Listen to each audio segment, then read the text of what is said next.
What's up, y'all? We back talking shit. Got my boy Jared Green. Jared, What up, y'all? What up, y'all? I'm glad to be on here with my boy 86 Goats. What's going on, y'all? got D Weezy out of North Carolina. Yeah, just came to kick it with the fellas, see what's going on. Happy to talk about anything. Yeah, first we're gonna start with how, despite the coach, the Ravens can easily win this game. And offensively, we already know Lamar just got to do what Lamar got to do. If the Bills came back on them the way that the Bills came back on them, and they ran on them the way they did, it's easy work. Get the pass going, get the run going. By the middle of the second quarter, that play action should be on and popping whenever you want. Defensively, we just got to rush the passer. How we're going to get to the passer might be a little bit more complicated, but I think our cover two, cover three zone mix will work perfectly fine. What you got on it, Wheezy? I mean, when it comes to this defense, it's been inconsistent all year. Yeah, pass rush ain't really shown up much this season. Been few and far between. And when the pass rush hasn't got there, it's allowed quarterbacks to expose the secondary. Um, so yes, if this offense can get humming like we saw, at the beginning of the season, you feel more comfortable about backing the Ravens in this upcoming matchup. But with all the question marks surrounding this defense, it makes it hard to have much confidence about Baltimore in the matchup.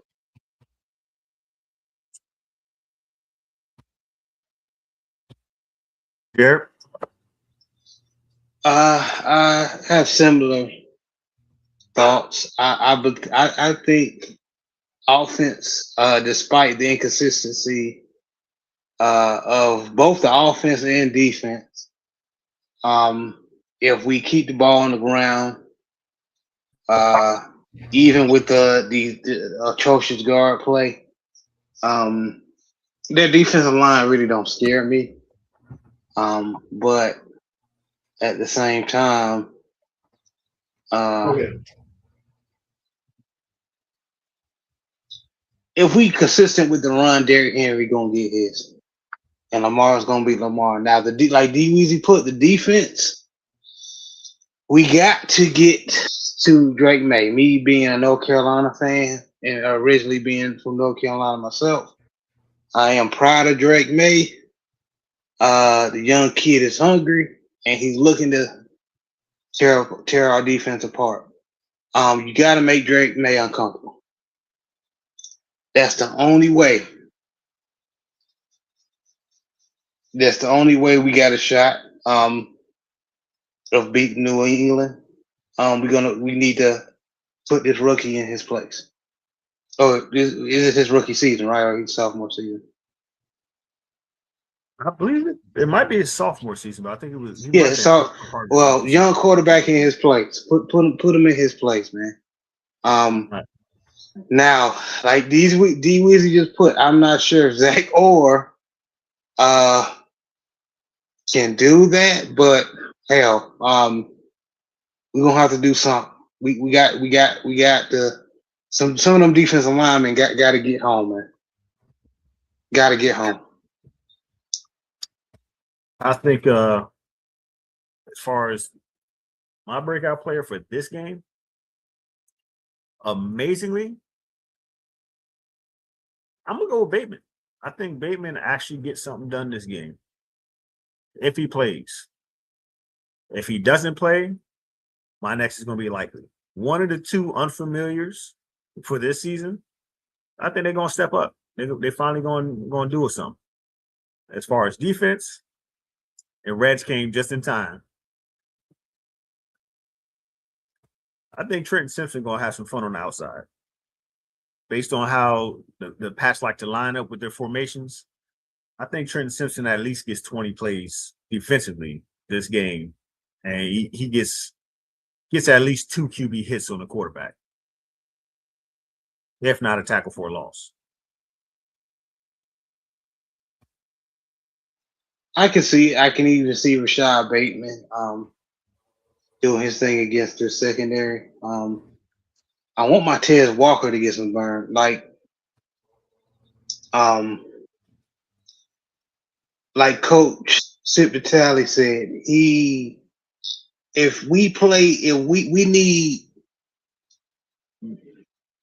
need Tez to be have snaps from basically most of the whole field until the red zone. Then we can put in somebody like D Hop. But I don't know with this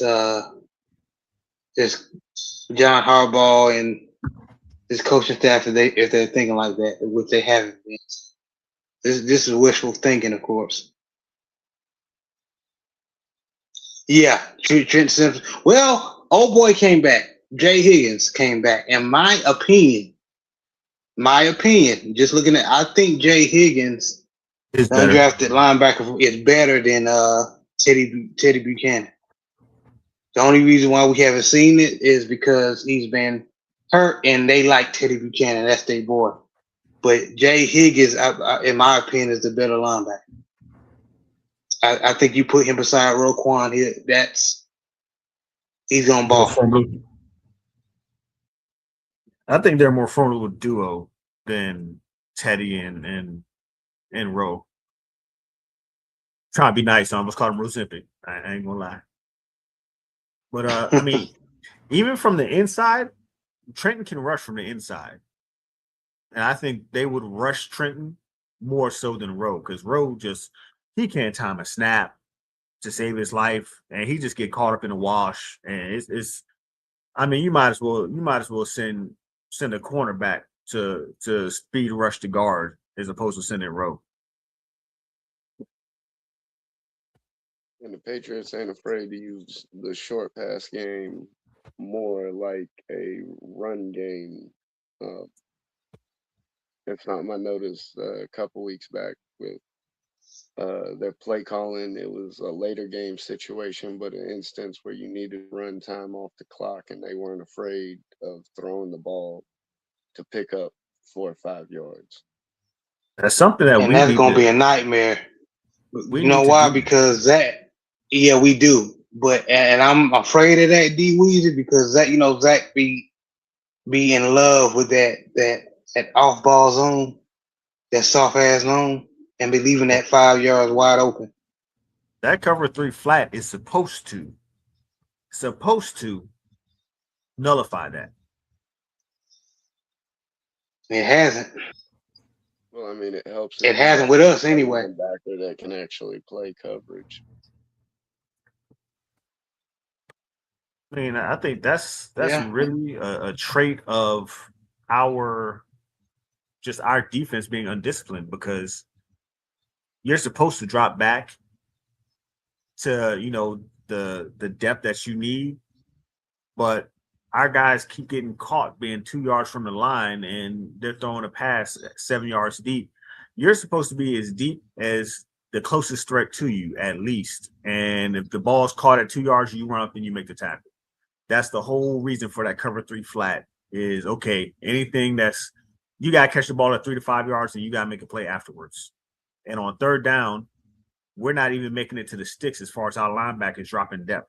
So what's really going to happen? That was we ain't got we ain't got no Roman linebackers, man. We just got Rowe is an old school thumping linebacker, and he's not a cover linebacker like that. And that's the thing. We got an old school linebacker from 2000. If he would have played, if you take Rowe, put him in 2006 on down, he'll be a perennial Pro Bowler more than what he is now. But the game is more of a passing game now, and he's like D Weezy said, he's not excuse me, he's not a roaming linebacker as far as in the past. Yeah, Patrick Willis. Now, even though they're not Ray Lewis's, um, or the linebackers that we had in the past. But you know what's funny? The linebackers that we had in the past that we missing right now in this defense, people like Josh Burns or Vines and LJ Fort, they'll fit they wasn't the all pros or whatever, but they did the dirty work in the past game. Y'all remember them? Yeah, I mean, we had Malik Harrison, and he was a pretty fast linebacker, and he was a thumper. Just we, He you wasn't know, pat. He's not, but he wasn't a. He was on a pat. He couldn't defend the pass like that. He was a thumper. not man. He wasn't a man linebacker. He No, was good for zone, but not man. And we always he was wanted him alright. to. We wanted to. He was We alright. wanted him to man up against Travis Kelce or, man up No, against no, Darren Waller. Like that was insane. We told him, hey, for this quarter, we want you on Travis Kelce. Go handle business. And then we got burnt. The whole fan base was mad at him, but it's like it's Travis Kelce. Like the corners can't stop him. Why do you think a linebacker's going to stop him? right. Wasn't that like 50% of the argument for going after Hamilton in the draft? Yeah, Well, he was just a safety period. We did draft number our boy number 2. We're gonna find out if he can get his name back this week when he decides to cover Diggs. But yeah, our boy number 2, we got him because the Chiefs drafted Worthy. yeah. That was who Don't get me started on Clemson defensive back. Don't get me started. Just look at the history. The only good Clemson defensive back that ever been drafted was Brian Dawkins. Shout out to Brian Dawkins, X-Man, Wolverine. That's it. Byron Maxwell. Who else? I forgot I the name of can't. the coach defensive back, but he was a bust. But my point exactly. What would I be want to say really Carlos All funny? he Rogers is just fast. just because Carlos Rogers was a bust. I want to say him too, but I'm pretty sure I'm wrong. Now, look, this what would be really funny is if the DB McDonald drafted turns out better than Starks.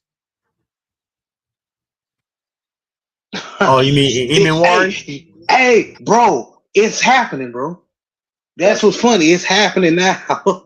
He is Look, we saw better. Iminwari last night, and I was I'll like, give he some leeway he's with out a here in these rookie streets. year, but I'm just Yeah, you're right. You're right. But to me, he's having a better year. Well, Starks has 2 interceptions, so that he's not having terrible. But Iminwari we've also been has a better spoiled. coach. Yeah, right. That's true. But like you're right, D Weezy. I'm gonna give him greats, and then on top of that, we've been spoiled with the Ed Reeds and the the ball hacking safeties we had a pleasure to have in the past. But yeah, I'll keep my mouth off I'll Starks say this: Iminwari is right going to now. look. He is going to look better because when McDonald was here, Owe looked better. I mean, even though I think Van Noy came the year after, Van Noy benefited because we still ran the exact same scheme. It was just a matter of the play calling. Matter BK benefited. Like our whole entire defense benefited from having a coach that actually elevated the players, who actually paid attention to detail. We did not have nearly as many defensive penalties under McDonald because he actually coached details and discipline. And now we have Orr, who is somebody gonna take this the wrong way. McDonald is Ed Reed as a coach of defense, and Orr is Ray Lewis as a coach of defense because Ray Lewis is gonna hype it up. Hey, we're gonna get after him. We're gonna kill him. The details might get a little mushy here and there, but we're gonna attack. And Ed Reed is gonna be. He's gonna get. We need to get after him, but he's gonna be more methodical about it.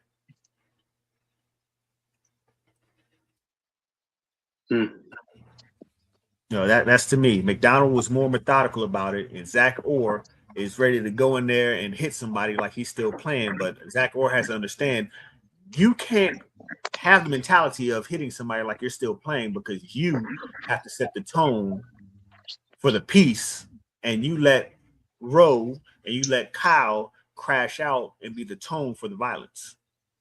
There has to be a balance between the coach and the actual players on the field.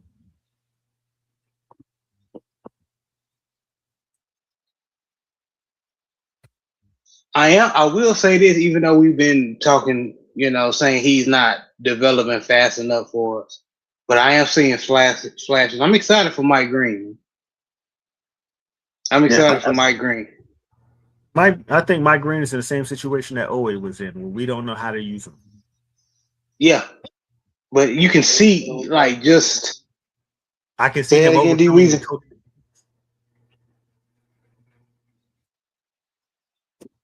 I was just saying that was a very strong possibility because not to say, always doing anything special, but he's clearly doing something out there for the Chargers that he couldn't do for Baltimore. That's true. That's true.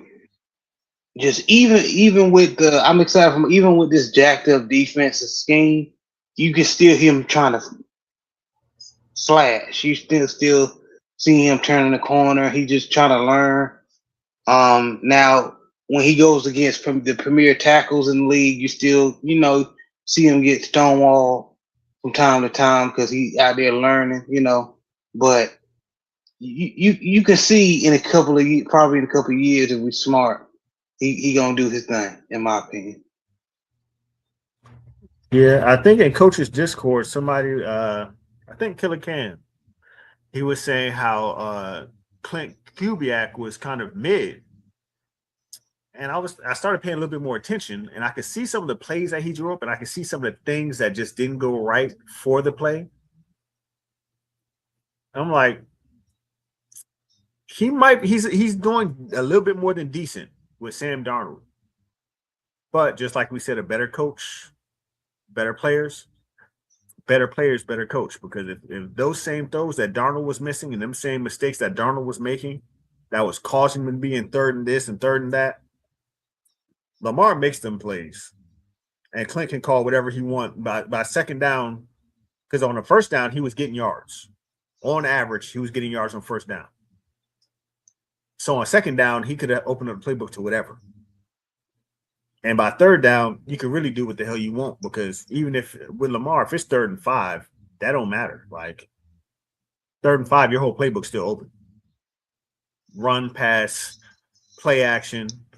Hell, you want Lamar to drop punt it, you can have him do that because your QB's that good. So I think the same plays that he was calling for Sam, he could call those and better for Lamar and be sure that they're going to get done.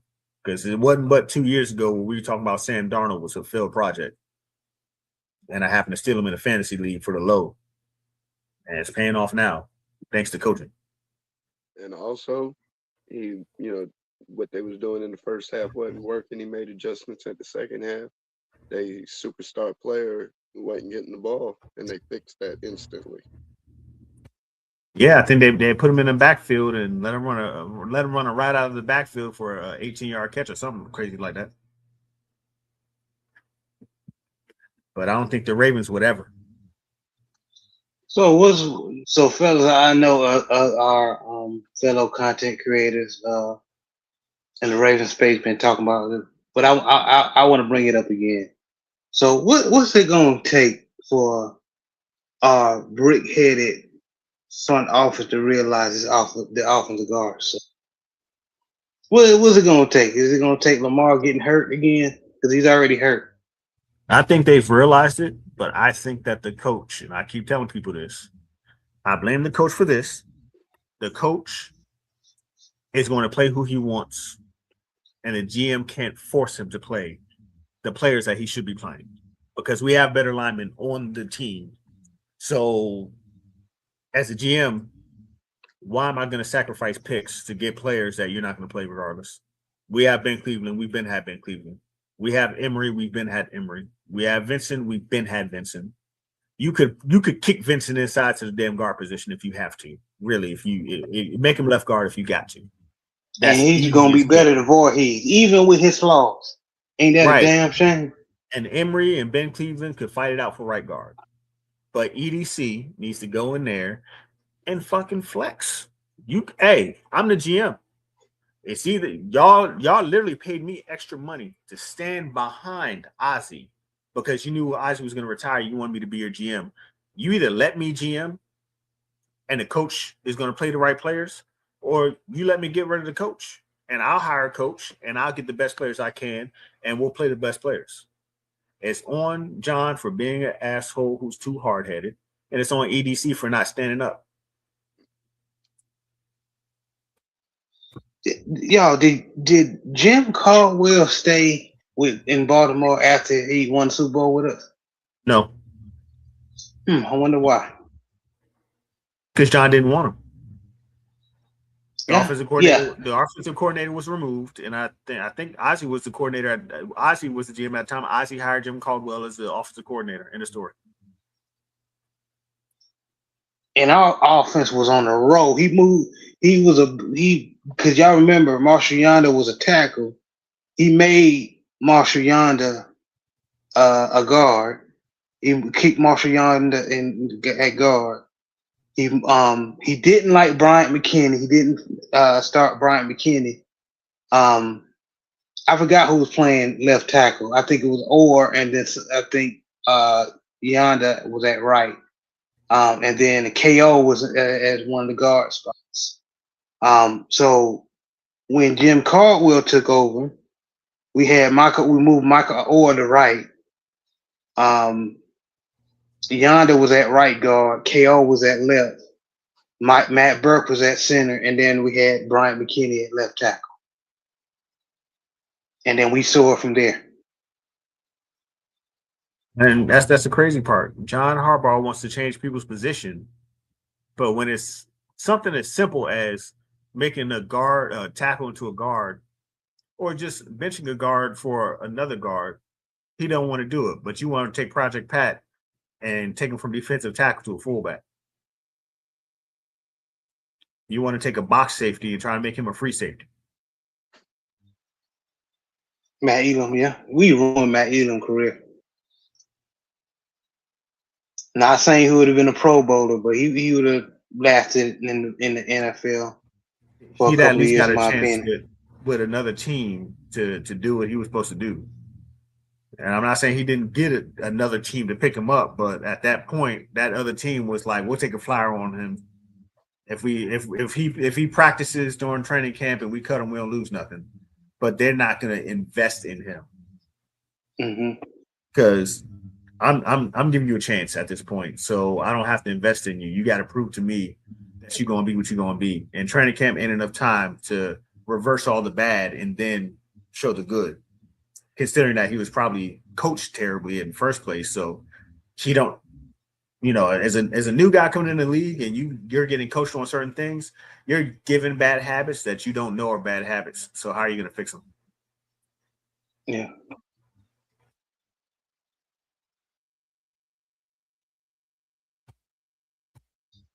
Yeah, I'm just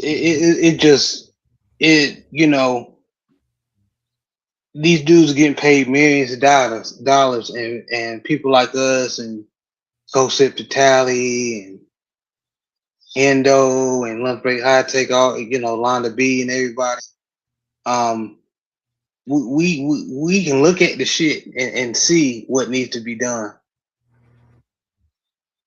and it's mind boggling. I think they look, like I said, I think John looks at the shit and knows what needs to be done, but he is dead set on being, I'm right, or I have to hold the line, because if I don't hold the line, then people will realize that I'm wrong.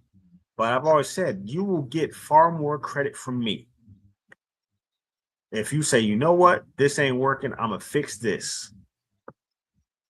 And people will see that I realized that I was wrong, and I made the joint, I made the jump to fix it. You'll get more credit from me than trying to hold on until it proves you right.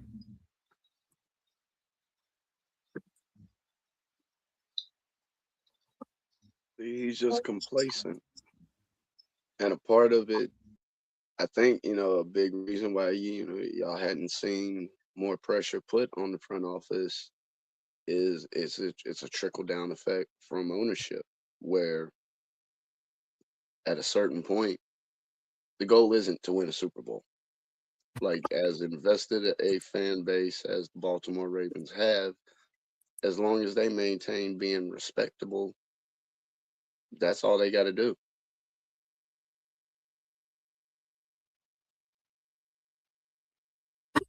I just looked up this fool's astrology. Said he's a Libra, fair-minded, charming, intellectual, focused on balance, dislikes comfort, seeks partnership. That's a goddamn lie. He must have been born sometime in February. And what's that crazy? Did y'all see on they showed how they picked up their players about their zodiac signs and shit. That was the most asinine. I said, yeah, John gotta go. Him and EDC. But that's the analytics. I'm trying to keep a straight face. I'm sorry. Bump all that. You think the person that was drafting Lawrence Taylor, like, hey, I wonder what his sign is. No, they looked at the tape. Oh, he a game record. I'm gonna draft him. That's it. This is not. It's not that hard, folks. But it ain't even just that. They knew they had a coach who would play the right player, who would put him where he's supposed to be and let him do what he's supposed to do. That too. And when his defensive coordinator was Belichick, wasn't it?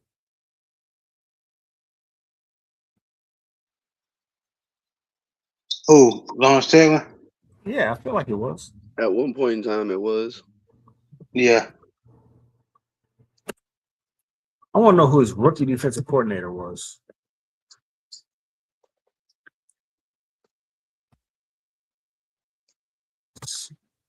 His draft year was. God damn, I would have to scroll to find this stuff.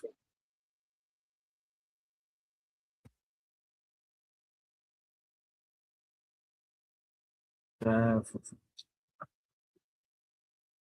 don't make it easy to find this stuff. I swear you should be able to just say Lawrence Taylor. His draft year should be the first thing that pops up for you.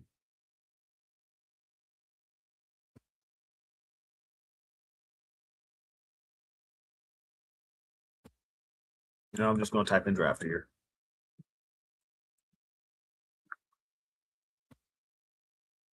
$1981. That's the year my own was born. So I was what, -5?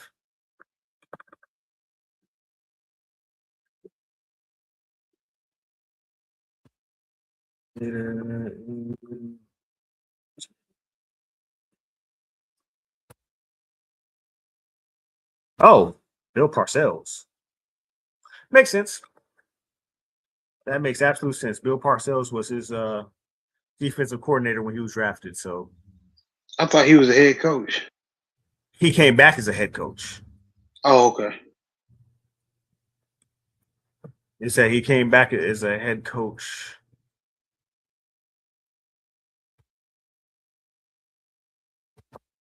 Let's see, Bill.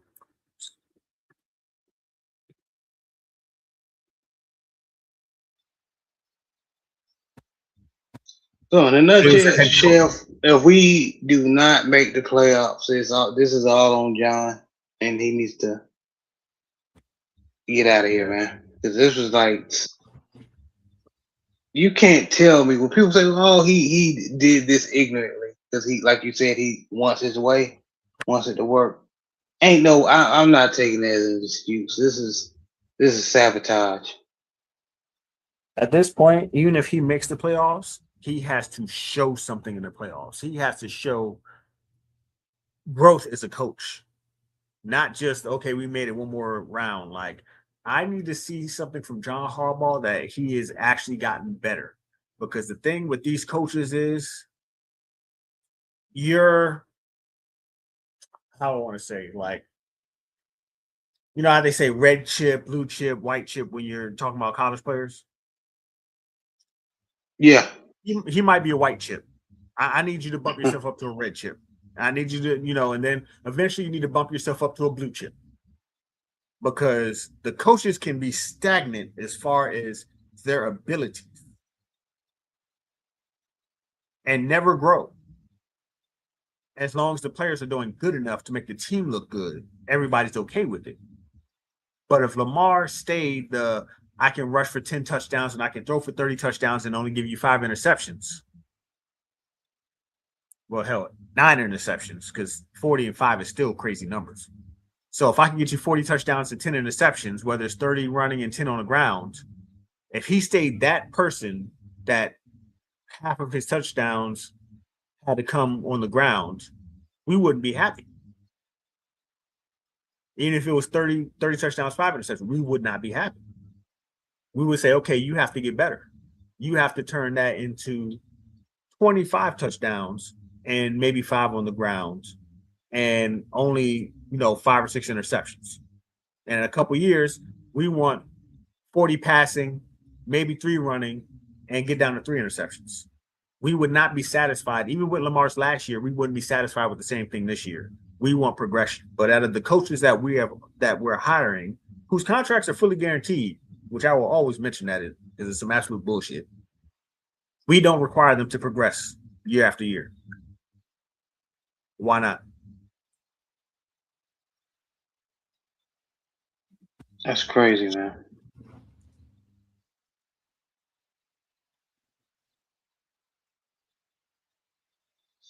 I mean, that's But that complacency I was talking about, where yeah.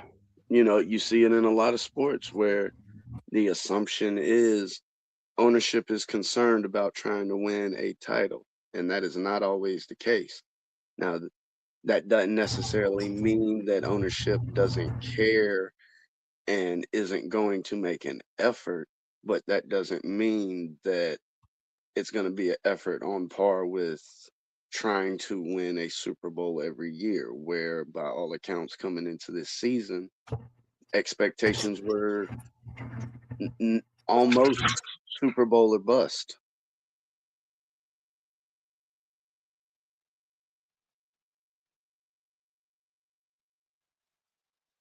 Yeah, it definitely was Super Bowl and bust.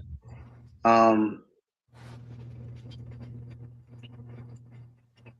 it just exposed a lot of the bad decisions that John Harbaugh in the front office did. Um, that they can no longer hide with Lamar Jackson. So, you didn't address the offensive line. You had a chance to get a guard in the first round. You got a safety. Don't get me wrong, Starks is okay, but I think we could have found a safety that's competent and There was free that agency or one in the third round. I forgot who drafted him, but he's actually doing pretty good. Just like the guy for the Lions, I think he was drafted in the 4th or 5th round in the same draft that we got Kyle my point Hamilton. exactly. We didn't He's have got to draft a right. You got got it. the We did interceptions to back not it up. right. We did not have to draft a safety first round. We needed a guard and a pass rusher. Now I'm excited we got Mike Green, but we needed something else. We needed a consistent pass rusher. You know what I mean? But with their decision making, they tied up a lot of their funds on defense to a lot of the players that are not, you know, making a difference. Well, they tied So up the they funds. didn't. Go ahead. They tied those funds up on defense, right? Yeah. But then you still drafted a defensive lineman, an edge rusher, who you were planning on putting on a rotation instead of a guard in the 1st and 2nd round, who you could actually put in right now, or who could at least compete to be the starter in both positions, because you weren't going to give Cleveland an honest chance. And you drafted Emery, who was hurt when you drafted him, and you knew he was hurt when you drafted him. So say Voorhees actually went down, and you don't want to start Ben Cleveland because you want to have him as the backup right guard. Emery's still hurt. Who steps in? A name that we don't know, a They're guy on the not practice squad. like what D Weezy said, complacency. They're not thinking about that. They want they guys, Voorhees, because they plan for him to get better, and Daniel Filete. They wanted them guys to be the starters coming into this season. But they're awful. Especially, I called in on Coach Yourself show, and I made a joke where in the preseason when we played against Carolina, Daniel Filete got ran over by a defensive tackle. I don't think he's on the starting roster now. And this is the person you got protecting Lamar? At his pro day, he got ran over by one of the randoms. Yeah. Yeah. On the senior bowl practices. No, his pro day at Minnesota. No, that too. But I'll send it to you during the senior bowl day is practice. The Senior Bowl's competition. That pro day is guys who aren't that good that are supposed to make you look good. We saying the same thing. He's terrible. He's right, terrible. But the pro day is when he hot dog water. You call me in to make it look like I'm giving all the effort that I can because you're trying to make Falele look good. The Senior Bowl is when the Senior Bowl is people who are actually going to get drafted. The pro day is a freshman defensive lineman who you have rushing Falele so he can show off his technique. So you're basically Falele got ran over by his own teammate who's supposed to make him look good. Yeah.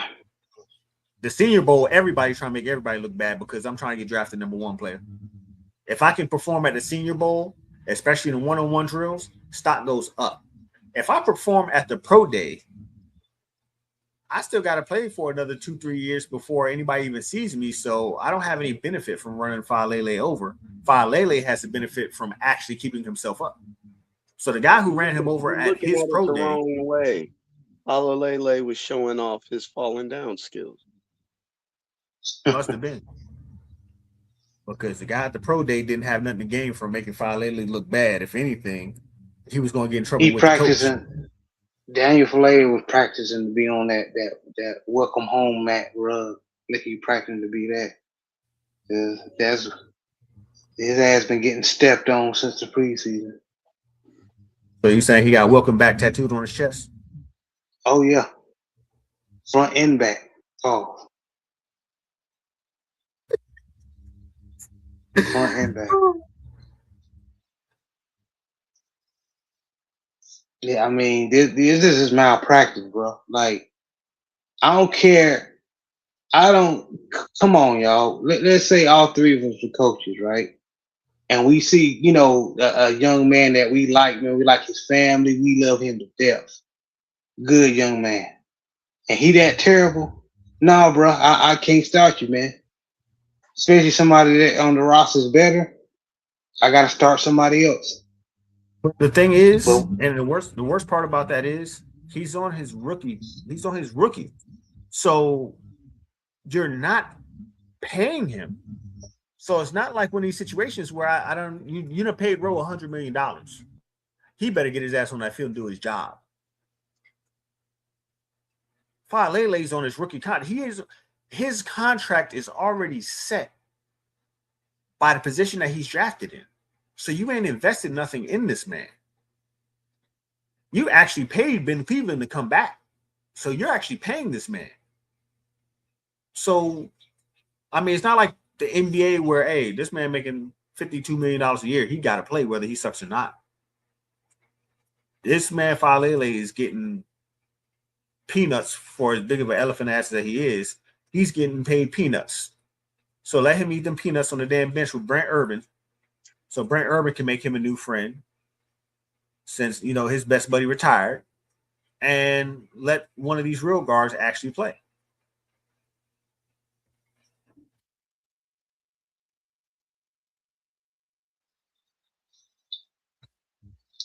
Yeah.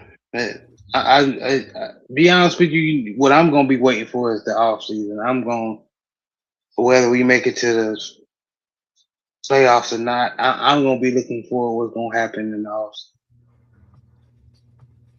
Yeah, please, because I'm telling you, when they start making those pre-free agency cuts, and in the first week of free agency, if I see a 5 contract come across the desk, I'm going live from. I don't care if I'm on one of them lifts, putting up speakers 50 feet above the ground. You gonna see me going. I'm stopping work for the day, and I'm going live right then and there. And I'm probably gonna get banned from YouTube because I'm gonna be cussing like all hell. like people did. Like people did. Yeah, man, I hear you. If anything, we're gonna be glad somebody signed them from us like they did Brandon Stevens. But can I be honest with you? If we would have kept Brandon Stevens I'd have lost my and shit. improved our I know, but if we would have kept, because our defense still wasn't that good. If we would have improved our pass rush and got rid of Zach Orr and got another defensive coordinator and signed some, I know this is all hypothetical, but just stay with me, and got some pass rushers, Brandon Stevens would have been all right. For the price Even that with he his wanted, flaws. for the price that he wanted, that's why we couldn't keep him. Now, if he'd have signed back for now that if he left, that I didn't know. 86. he got If he $7 left million a because of the year. price, then bye. But yeah, okay. I mean, But I'm just I saying, don't know if people it was would because of the price, but he's getting $7 million. I think he got a 3-year, 21 mil, something like that. because people were dogging out Brandon Stevens. I was like, yeah, our secondary is still bad without him. So it's just not. I know he didn't turn his head around and everything. A lot of the criticism he deserved, but still, we still get cooked. He got a 3-year, $36 million deal with 14 mil guaranteed. Yeah. So he gets 13 million a year. So I'm sorry, I couldn't fuck with it. What if the Chargers don't re-sign Oweh and the Ravens sign Oweh back and Oweh goes back to old ways because they don't know how to coach in Baltimore? It wouldn't be Oweh going back to his old ways. It would literally be exposing the lack of coaching that we have. Because they would exactly say, what I'm about to say. You let him go, and in 8 games he has 6 sacks, and then you got him back, and in 17 games he got 4 sacks. What's wrong here? And then we'll let him go again, and in 17 games he'll get another 12 sacks, and we'll go, okay. So he either doesn't like the temperature here, or our coaches suck. And guess what? 2 things could be true at the same time. I think Zach Orr is learning on the job, but right now we don't need that. We need an established defensive coordinator, man. I'm rooting for the brother, but we need to establish defensive coordinator and a good scheme.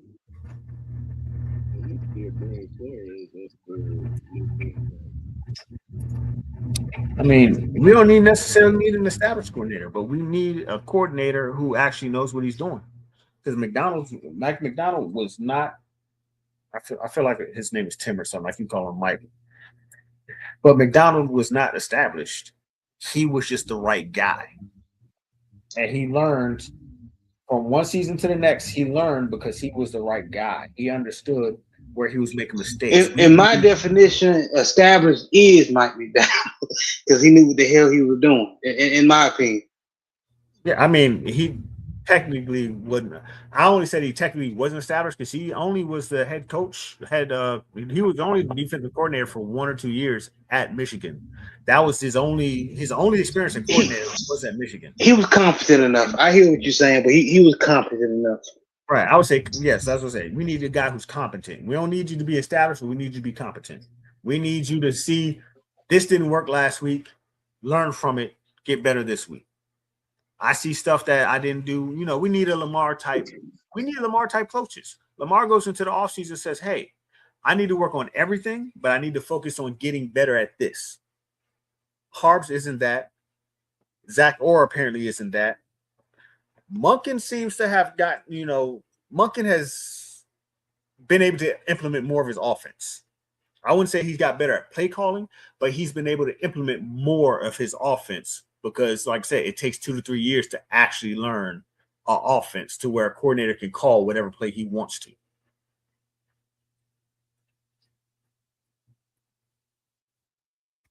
The offense doesn't look as good this year, but we have more variety of play calls. But the offense doesn't look this good, and it's still partially hampered because we don't have the guards that we need to let Munkin do what he really wants to do. I think the coach that is suffering the most under Harbaugh right now is Munkin because what can you call? I agree. You can't I call definitely agree, power, man. right? You can't call power. You can't call counter. You can't call a zone read. No, you can't call a zone read. Speed pitch. Like Y'all got this, a this looking fullback on the roster and can't run a power formation. the fullback blocks better than the guard. That's sad, ain't it? That's sad, ain't it, D Weezy? That how you just put that, that's sad as hell. We need the fullback now because And our the guards worst are bad, part so we is, need the fullback. well, yeah, no, that's what I was gonna say. The worst part is, if you look when he's out there on the field, he's not in the backfield like some sort of I formation or something like that. He's offset on the line of scrimmage or in some sort of off ball tight end spot, but utilized sort of as that extra lineman role. To help out the tackle or the guard when he Yeah, should sometimes be going after the linebacker. right. Sometimes it looks like he's in gun formation because he's to the left of Lamar. Like it's crazy. Like we kind of have to show what side is the strong side of the play because we have to make sure that he can pick up for the guard when the guard gets ran over on the first step.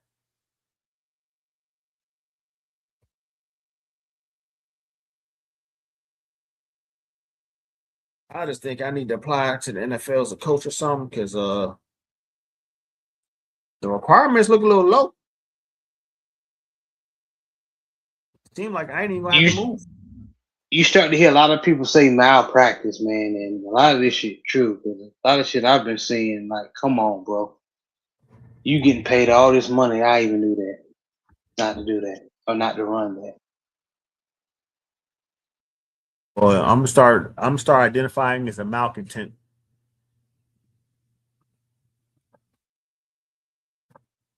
Well, actually, malcontent probably is hardball more than anybody. Yeah, it is horrible. A person who is dissatisfied and rebellious.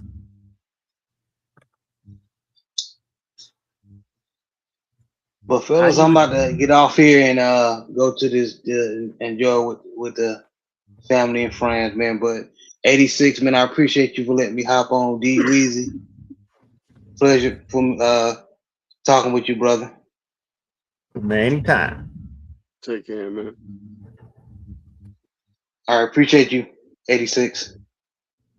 See you later. So now I gotta ask you, Weezy, did you win any money on Thursday night football? Not on the Thursday night game, but I did win on Thursday night. Had Luca going over on a player prop. He went way over. Number was 55 and a half. He ended up, it was points, rebounds, and assists. Basically add up all them categories, whatever the final number is, playing over under. The number was like 54, 55 and a half. He finished with like 60 something because of the 40-point night that he had. He had like 15 rebounds. He might have had a triple double with the assist, but we went way over the number. If you know the intricacies of the Marvel universe, Strange was a better movie than people think it was because it had a lot of things in it that people who aren't comic book fans or aren't serious Marvel fans wouldn't even realize were there. But after some of the other movies tie it back in to their stuff, you would realize I didn't notice so many Easter eggs were in this movie at the time that I watched it.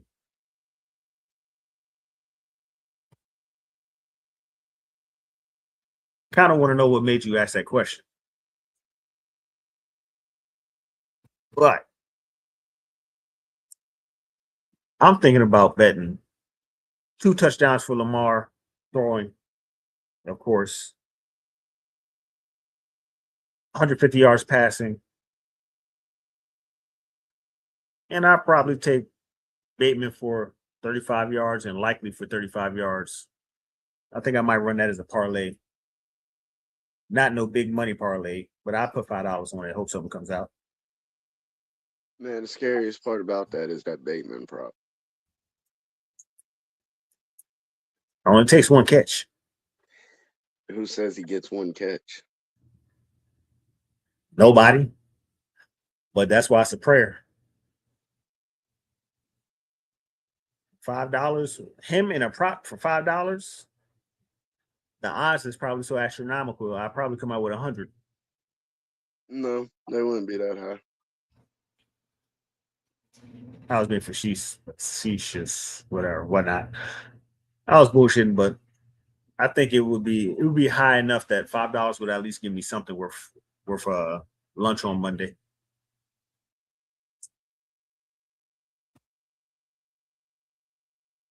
Given All the right. prop that you said, if we're talking about just over unders, it'd be like minus 115 on like each of those props. So you basically talking about maybe plus 500. So on a $5 bet, you might win back 25 bucks. Oh, it's just enough for lunch. The Panthers versus the Bucks. Are you taking any bets on that? Um, well, yeah, no, I do have a prop bet that I made for the show Wednesday night. The Tampa Bay rookie wide receiver, Mbuka, going over on his receiving number. I believe it was, I want to say something like 38 and a half. But when it comes to that Panthers defense, you can sort of target the middle of the field when it comes to defense. That linebacker safety area is something I've been able to work before with the setup that you're looking at with the Bucks offense. You're talking about Evans being on the outside. You're probably gonna see Mbuka working more out of the slot. He hadn't played as well compared to what we saw at the beginning of the season. But given the past defense of the Panthers, this is definitely a great get right situation. So I would ask you, is there like a 2, 3, or 14? What they call it, money line parlay that you would go for this week? I don't do parlays really. Like that's the biggest scam out there. That's why every book on the planet is pushing parlays. Like typically I might do 2 at most 3 on a money line parlay, but in that case we're talking about favorites. And in that instance it's just a matter of trying to get it back to plus money. I was thinking about taking the Chargers, the Bengals, and the Vikings. Seeing what that gets me on a little fake $5 bet. Who are the Vikings playing? Oh. The Vikings are playing the Giants. Chargers are playing the Cowboys. Ooh, change that. I think I take the Cowboys on that one. I'm tripping. Chargers are playing the Cowboys. Now I said that out loud. I'd probably take the Cowboys. The Bengals are playing the Dolphins. I take the Bengals, and the Giants are playing the Vikings. I take the Vikings.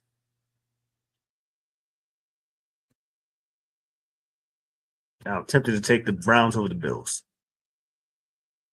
and a straight up, not no parlay. Because depending on which team shows up of which of either team, they can mess up the church's money. Browns ain't got enough offense, even though the Bills' defense has been awful.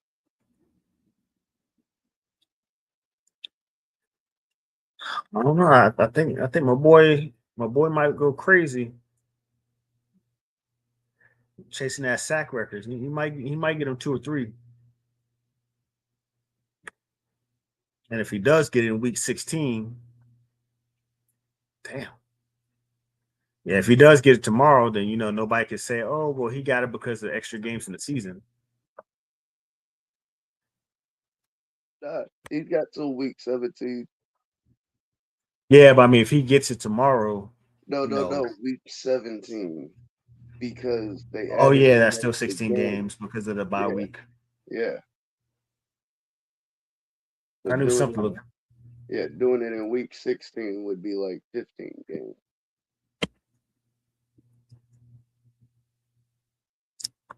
Yeah, because I think Strahan got it, but didn't Strahan had more games than Mark Gastineau in '84. Yeah, because they added like 2 games, something like that. Yeah, let me see. Jets.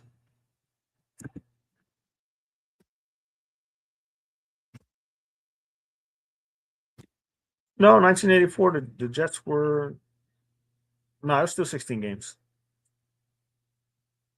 It Okay, might have then been the guy. I think it no, was the guy before Gastineau had 14 games to set it.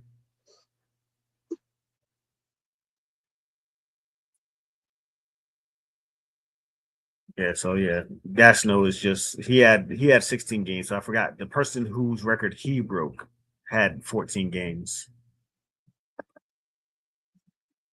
which I'm not even gonna pretend to know who had the record before him. I'm not even I don't think I could Google it that fast.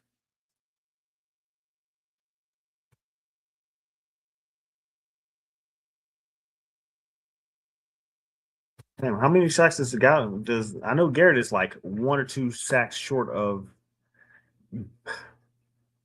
matching the Ravens sack total for the year. Yeah, he just needs one more to tie it. Hopefully he doesn't have a Owe in his way to take half of a sack away from him.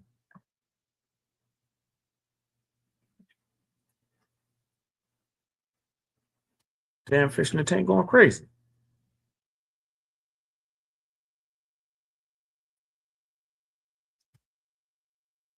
So I was going to talk some of my best bullshit. You hear about old girl who was with the dude and got caught on a kiss cam? no. So some lady, well, some dude was at a concert. Oh, wait. I might have heard about this. Yeah, and they were basically he was behind her, had his hand wrapped around her waist and everything. Oh yeah, no, I heard about this back when it first happened. So she just now decided recently that she's ready to talk about it. Don't care. Oh, right. I'm like, you should have been talking about it that week. Why do we care now? Like, your 15 minutes is gone, Charlie. I mean, you might get 15 seconds back from deciding that you finally want to come out and talk about it, but yeah, your 15 minutes is gone. Like, You might get a minute and a half. I'm not even going to. I wouldn't even watch a YouTube short about what she said. Like that's dead gone. It's a wrap. There's no mystery. I don't care at all whatsoever. Honestly, when y'all got caught, I didn't care. So why would I really care now that you're? I don't know Look, this how is many how weeks it's long been. this is how long it's been. They was playing regular season baseball still, because I remember somebody doing a rip on the whole scene.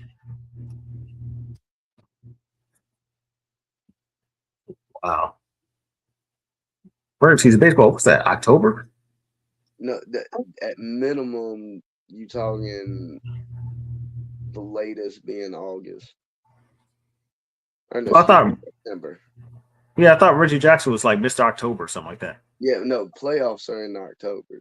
That's what I'm getting at. You talking about late September. Oh, so Or this was during a regular season. My bad. yeah, that's what I'm saying. It was still the regular season. So we talking like at minimum September, August, or earlier in the year. That's when you just go. I was like, lady, who are you? Like they had to literally spell out the lady who was on the kiss cam is now ready to speak out. I'm like, kiss cam. Oh, her.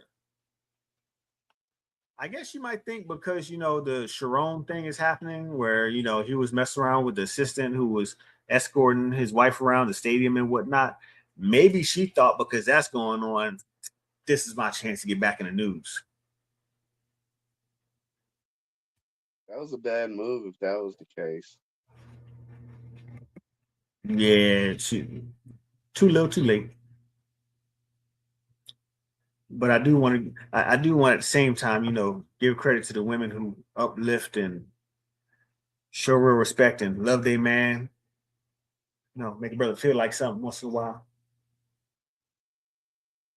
Or maybe that's why the side piece was there because that's what she did. Now I'm just being an asshole. But the only real story that I do wonder about, and you can duck this wreck if you want to, because we might get in trouble. Did you hear about the woman who got arrested for kidnapping 40 years ago? No, So this woman is married. She has a kid. Her daughter's 3 years old. She's moving to, I forgot what state it was, but she's moving with her husband and her daughter to a new house. So the husband is like, you go ahead forward of me and, move everything in, get the house set up how you want this and the third. I got to finish some stuff up here before I move to be with y'all. Instead of y'all just staying here with me with a house that's half packed and whatnot and everything like that. He gets to the house and there's no sign of them anywhere at all. So he's like, what the happened to? So he puts out like a missing child thing. And she was, for like 8 years, number one on the list for parents who abducted their child. So they're doing something, and it's on TikTok. And the lady is sitting there with her neighbor and her dog, and the cops come up and they're asking who she is, or they said something like, "Ma'am, from the information that we have, we need to detain you," or something like that. But even before that happened, her neighbor's like, "Ooh, Sharon, they're coming for you," and so the cop walked up and talked to him, and he was like, "No, you need to stay over there. We're really here for her." And she's like, "Well, y'all must be here for Reggie. I don't know why you're here for me. Like, you couldn't be here for me. There's nothing I did." Come to find out, when they were supposed to move, she took her daughter and flee, just ran off with her daughter, came up with a whole new name, everything. Now, to me, that's disturbing. I would like to know your take on, you know, people who do stuff like that. Well, I mean, in this case, it sounds like she was. It comes across as she was hiding, and so like this whole, why are you looking for me mentality? Like, why? Like that that's self-explanatory. Uh, like it raises some questions about like what was going on, because if there wasn't nothing abnormal or strange or out the way going on like in the marriage or the situation or whatever, why'd you just all of a sudden run with your child because you had the opportunity?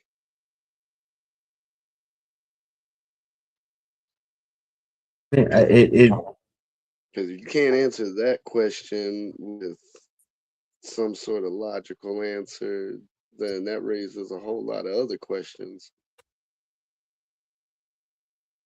so for me it bothered me because if you go into the comments and almost at a rate of 100 or more to one, women were just like, oh, it must have been because he was abusing her, or you know, he must have been a terrible husband or whatever. And even when people were like, yes, but you can't just leave, you just can't just take your child and leave. Like there's court systems and stuff for that, and there's a way to go about it. And one was like, well, even if that wasn't the case, you know, she raised her on her own and this, that, and the third. And it was a woman who was like, but if your husband took your daughter from you or took your child and just moved and was gone for 40 years, and you didn't get to see your child from the time she was 3 until the time that she was 43, what would you think? Like, how would you feel? And she immediately went to, oh well, she probably wanted to, but the court systems were bad back then, and because he would have had money, then he would have been able to keep the child. No, the court system is the same way now that it has been before. If you are a mother, unless you are just completely unfit, and it's going to take a lot for this man to prove that you're unfit, because that's what there's a whole child support system in place. So not having the money is not a reason, because child support going to make sure you have the money. Child support going to get that man for whatever money they need to get that man for, to make sure that he's assisting in his child's life. Like, what other reason did you have? Just, oh well, the court system would have given it to him because he made the money back then. That's not good enough. And everybody else was, oh, he must have been abusing them. It must have been an abusive marriage, and she just found her chance to escape. I don't know what happened, but I know that abusive men like to be in control. An abusive man is not going to send you forward to anything in order, because a lot of abusive men have to have not just control of you, but the situation. And they don't have that if they're not near you. If they're not within a certain range, they cannot exert themselves or their presence over you. They're, how would you say, they're too insecure to give you the space to get the freedom that you would need to get away. Those men are predatory, and a predator never lets the prey out of their sight. As I'm saying, and we're talking 40, 50 years ago. Yes, we're talking 40 years ago. There wasn't no FaceTime or, you know, instant messenger, or like, Right. You're in if you 2025, so this was 85. yeah. And when the daughter got back to her dad, because now the daughter didn't know that she was being raised by somebody who, she didn't know why she wasn't being raised with her father. I'm sure by now she asked why this black guy is her stepfather, probably. And not that she's racist or she doesn't love him all the same, but she was probably wondering, okay, I understand Reggie's a nice man and you married him and I've been raised with him, but she's gonna have questions about her dad. What did you tell her about her dad? Because in the same report, after they arrested the mom, the next screen is her sitting there holding her dad's hand, so happy to be with him. And I understand as a 3-year-old, she might not have known much of what was going on, but I mean, they didn't show any time that she called the police because she felt she was in danger or anything like that. It was just okay. You think we're gonna move, and I've left you, and I don't know what happened, but I just feel like it's insane how many people just automatically assume she was a battered woman and she was doing what she could for her children, and the guy must have been horrible Well, because yeah, stats say women but leave the marriage most of the time. it fits the narrative that allows them to feel good about the situation. Well, shoot, if you need a narrator, I heard Morgan Freeman is available. He doesn't cost too much. But I mean, that's the whole thing. They don't know what's going on because don't none of us had the That answers insight. to the question. Yeah, that's what I'm saying. Like, and so it's making assumptions based off little to no insight of what's going on and building a narrative off of that insight and basically one that's going to make them feel better. To me, it's like when women say they'd rather be with the bear in the woods.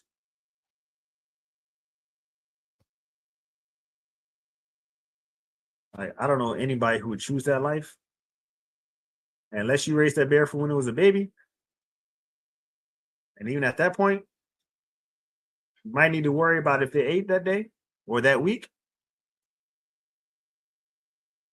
But ain't no way in hell any human should be saying, "Hey, I'd rather be in the woods with a bear than another human being." I can be the human being. I can't be the bear.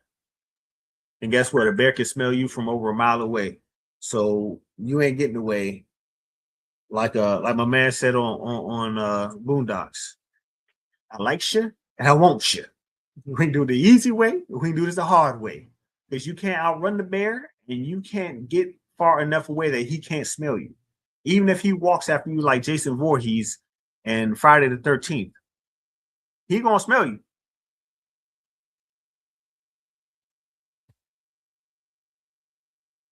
How you doing, Kay? It's just people showing their ignorance. I think the Logan Paul fight is on. I might be tripping. I might be wrong. No, well, I know it can't. I know it was tonight. I wasn't paying no attention to it. It might be on now.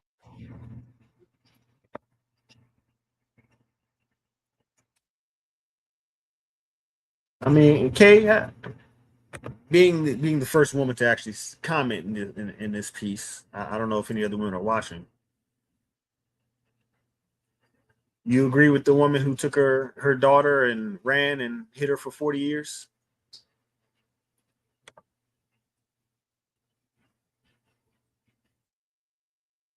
I mean, to me, uh, anybody who kidnaps a child, like I don't, if they could say that you kidnapped a child, then your child or not, that means that there was at least equal or partial custody shared between the two of you, and you didn't really have the right. You didn't go through the system like you're supposed to, because there's always a system. There will always be a system in place.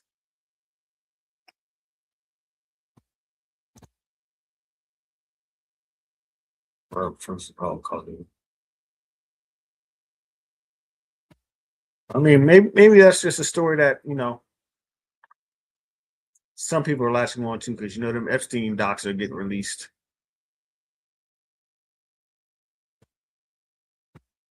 And they say they're dropping a couple 100,000 documents. Man, that's just getting to be worse than the fucking Pacquiao Mayweather fight. Oh, because yeah, she was the mom. So she was the mom. She was married to the dad. The dad had sent them ahead because they were moving so that she could set up the house how she wanted. And after a couple of weeks, the dad moved up there to be with them, but they had already gone, and she just disappeared with their daughter. And I guess just recently, somebody happened to hit a tip line and say, I think I know the woman who took this girl 40 years ago. And the police showed up and arrested her. And I don't know what the situation was, but long story short, the police arrested her, reintroduced her to her father. I was just looking at the comments because I was trying to get more insight on the story, and all I could find was just women saying that there's a reason that she took the girl and ran. She must have been being abused, XYZ, yada yada. It was a whole lot of speculation.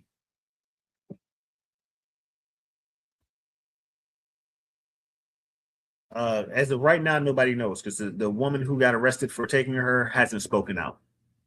But it's just, I just was flabbergasted how 98% of the people were just saying she would only take her because the daughter was, her and the girl were being abused by the father, but nobody knows. And I just feel like it's No, tough to because be a father and not have your daughter for 40 years. And most of the people who are sympathetic to the situation are sympathetic to your wife had every right to run because you must have been doing something wrong. Like to possibly be the victim and everybody assumes that you're the monster. yeah, It's just, to me, it's for all we know, the mom has mental health issues that caused her to run. And so right. for the past 40 years, dude thought his kid was dead. Or at least didn't know where she was. She could be walking right past him, he wouldn't know. But I mean, he could be the victim, and everybody's assuming he's the monster. Like that would, I'd have to stay. If something like that happened to me, I'd have to stay off the internet because I already know. I'd be reading stuff on how terrible a person I must have been for her to leave and hide my daughter for 40 years. And then when the police approached her, she acted like she didn't know nothing. See, that's the very strange part because not to say that it still potentially wouldn't lead to arrest, but all right, if you were running from an abuser and at this point it's been 40 years, it there's less a likelihood that you're just gonna play dumb when the police show up. I mean, she could have hated him that bad, but I don't know if that gives the right for you to take my daughter for 40 years and me not know what happened to y'all.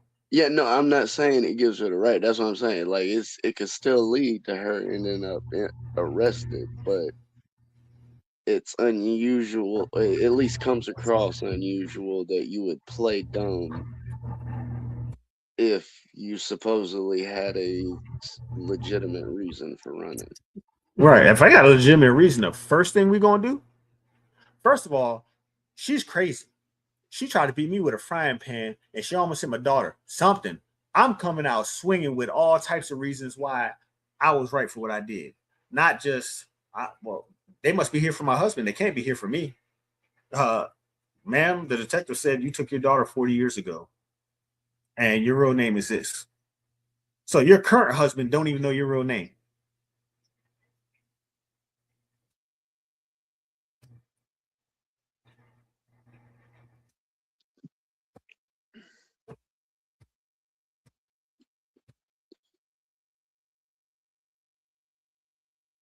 If that's the case, I don't know the case. I would like to know, but I just found it was real. It's real disheartening to me as a man because especially our daughters, we protect our daughters with everything. At least a high percentage of us. Why would so many people just assume the worst about dude? And you ain't got no more information than this, what, a minute, maybe 2.5 minutes short that you saw on YouTube. Because as far as now, at most she's been booked on suspicion. It hasn't been even long enough for her to have a trial date. Like I said, in most cases, it's just people inventing a narrative that best fits the perspective they want to hear. And when you don't know what's going on, and when you don't have any answers to questions and can't get those answers, they just like people ain't as creative as they want to believe, and that's why you got, umpteen thousand people basically saying the same thing, because it was a simple narrative to come up with that satisfies their curiosity on, oh, hey, what happened? Well, I don't know, so it must have been this. I mean, she would have been what, 26 at the time if she's 66 now. So she would have been 26. Because basically, in the same breath, these people are saying they don't know what's going on, but this is what happened.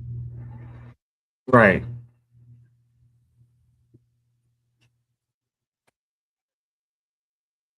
But like I was saying, guys like Epstein make it easy to blame everybody else.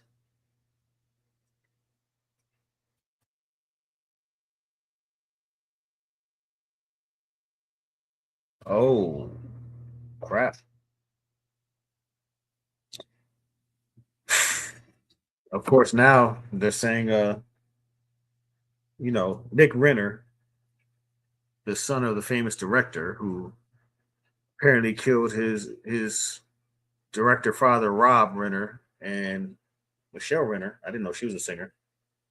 Now they're saying Nick Renner's medication for schizophrenia was adjusted right before he killed his parents. That could legitimately have something to do with it. Right. Why do y'all just be messing with people's medications at the wrong time? Like my Well, buddy has a home girl and she has her certain medical issues and they lowered her dosage and her body went crazy. Like absolute like she was in the hospital for a while. Like her body went crazy. And then they said, okay, we're just gonna go back to the same dosage. And that didn't fix the problem because now you've already shot the body. yeah. So now you have other issues. And they had to call a specialist from another state to come and figure out what was going on to get her back to her normal health that she was on with the medication that she was on.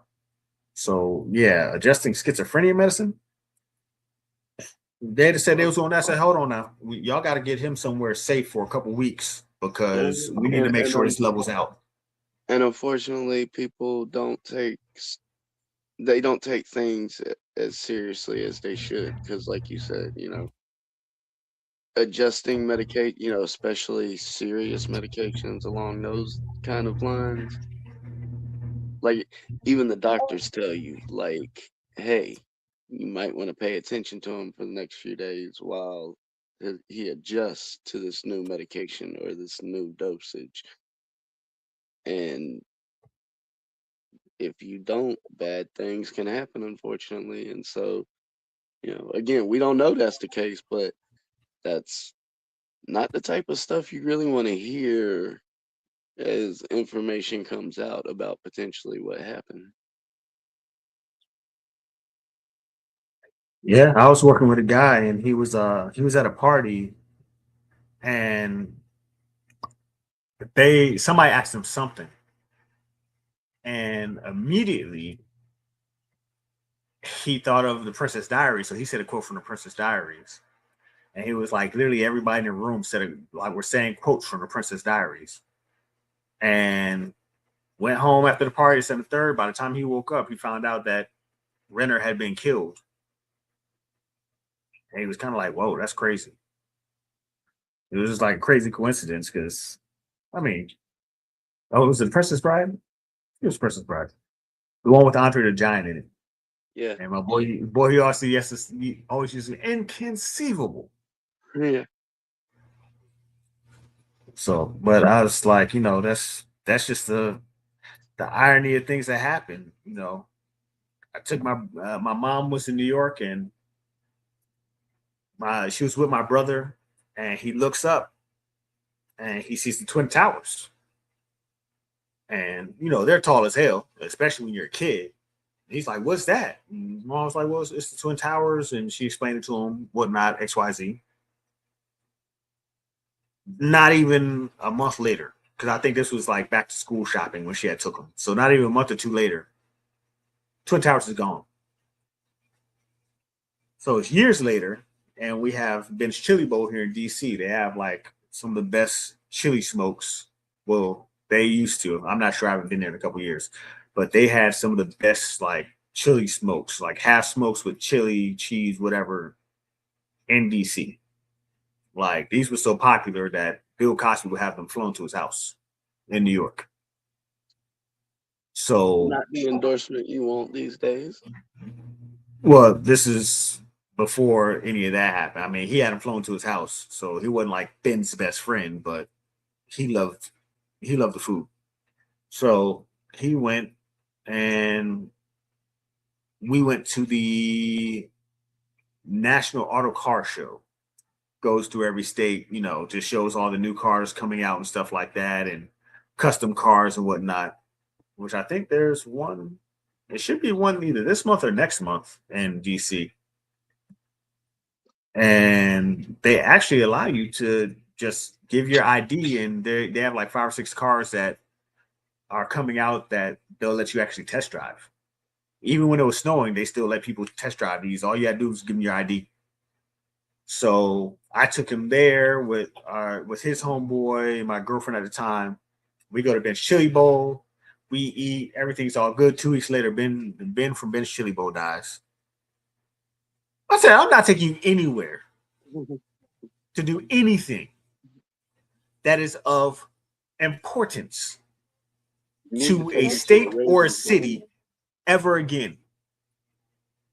I was tempted to, but he's a Cowboys fan. But I was like, I'm gonna take you to the at this time it was the I'm gonna take you to the Commander Stadium, but this is before they changed their name. Take you to Commander Stadium, and we're gonna have front row seats. I'm gonna take you to the last game of the season to make sure that if anything does happen, nobody's in the stadium. And if that worked, I was gonna take him to the Steelers Stadium next. I'm just saying That, we was just gonna have a tour. that's like there was a picture floating around Panthers Twitter. Um, it was a couple buddies. One was a Cowboys fan, but it was a picture of the last time the Cowboys played in Panther Stadium. They caught an L, and then 8 years later, this matchup this season, they caught that L again. Didn't they lose their last game in that stadium to the Ravens? And I think they lost the first game in the new stadium to the Texans. I wouldn't know. I know the last game in Texas Stadium, in the old stadium, they lost that last game. And in the brand new stadium, they lost to the Texans, who had just started. Like that was the Texans' first game, and they beat the Cowboys in their new stadium.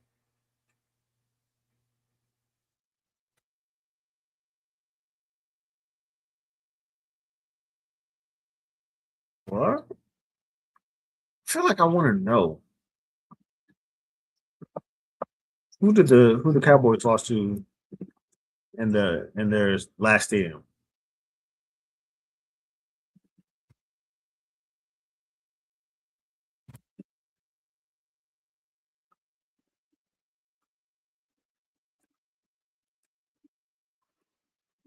I feel like somehow it is Carolina. As far as they last stadium or anything like that, nah. But they have caught a number of L's against us over the years.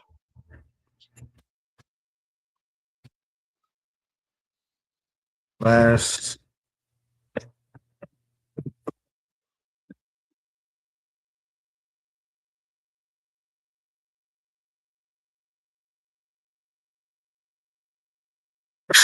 last Cowboys game at Texas Stadium was on December 20, 2008, a Week 16 loss to the Baltimore Ravens, 32-24.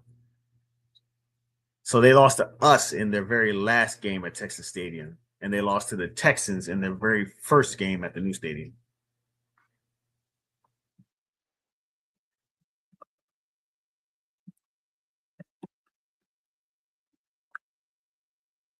What is the name of their stadium? AT&T Stadium. Oh no, sorry. They opened the game. They opened it to September 20th, 2009 against the Giants and lost 33-31. But I do know the Texans did beat them in their very first game.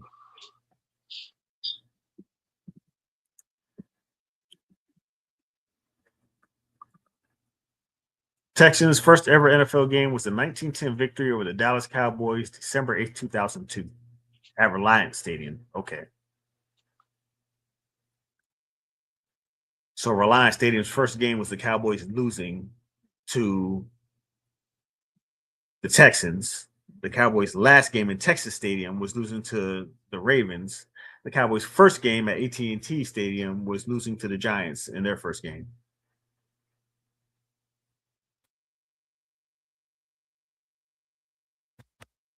First time an expansion team won their opening game in 40 years.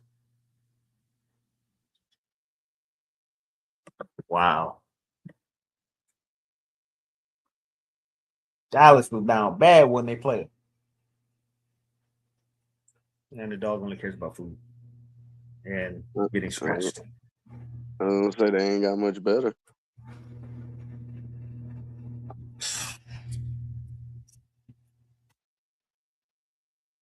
I came. I tried to figure out something. I tried to play devil's advocate for that one, but the devil gonna have to lose this one today. I can't say they got worse because you probably can't get worse than that, but they ain't get better either.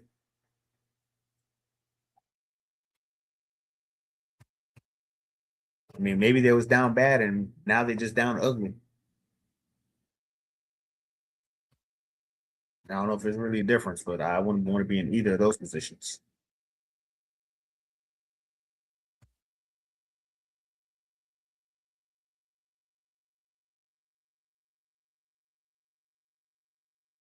I just had to think if I had something that I was cooking, because usually I get on live and I put something in a slow cooker for the weekend. If you just noticed me freak out for a second.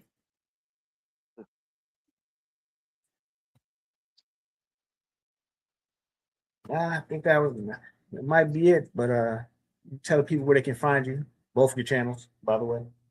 Yeah, the folks can reach me on Backyard Action Media here on YouTube and Good Friends, Better Rivals. I do content, spending on both. Also, articles time to time on Good Friends, Better Rivals.com. All right. You know you can find me, a6ghosts.com for beautiful shirts and whatnot. I've ordered a couple. I've sent a couple out, sent some notepads out.